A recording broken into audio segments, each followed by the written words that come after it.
अस्सलाम वालेकुम नाज़रीन, मेरान टीवी न्यूज़ में भलीकार आवां सायरा सुमरो इन बुलेटिन में मुस्तगत साथ ॾींदो मुबशर सोलंकी। सब खां पहिरीं हिकु नज़र हेडलाइन ते। वफ़ाक़ी बजट 5 बदिरां 10 जून ते पेश करण जो इम्कान। पार्लियामेंट जे ज़रियनि मूजिब वफ़ाक़ी हुकूमत बजट इजलास खां अॻु अहम कानून साज़ी करण थी चाहे। पीपल्स पार्टी कानून साज़ी जे हक़ में नाहे। बिलावल भुट्टो शिगर जलसे में वाज़िह पैगाम ॾेई छॾियो। ज़रियनि जो वधीक चवणु आहे त हुकूमत पीपल्स पार्टी खे परचण लाइ अहम शख़्सियतुनि खे टास्क ॾेई छॾियो आहे। बिलावल भुट्टो ज़रदारी फ़िलहाल गिलगित बिल्तिस्तान इलेक्शन में मसरूफ़ आहे। बिलावल भुट्टो ज़रदारी खे इत्माद में वठण बैदि बजट इजलास जी नई तारीख़ ॾिनी वेंदी। पीपी चेयरमैन बिलावल भुट्टो ज़रदारी चयो आहे त पाकिस्तान खे एटमी बम शहीद ज़ुल्फ़िकार अली भुट्टो ऐं वीज़ाइल टेक्नोलॉजी शहीद बेनज़ीर भुट्टो ॾिनी।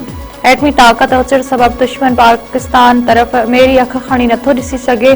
चाहियूं था त पाकिस्तान हर लिहाज़ खां मज़बूत हुजे। पाकिस्तान पीपल्स पार्टी आहे जेका मुल्क खे मज़बूत करे सघे थी।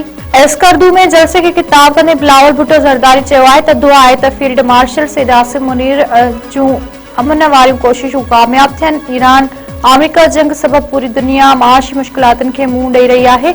इंशाअल्लाह पाकिस्तान माशी मुश्किलातुनि मां जल्द निकिरी वेंदो। अॻूणे वज़ीर आज़म नवाज़ लीग सरबराह नवाज़ शरीफ़ चयो आहे त आउं कंहिंजी बुराई करे वोट न आहियां घुरंदो ऐं न वरी कंहिं ते तनक़ीद करे सियासत कंदो आहियां। सवाल आहे त हुकूमतुनि गिलगित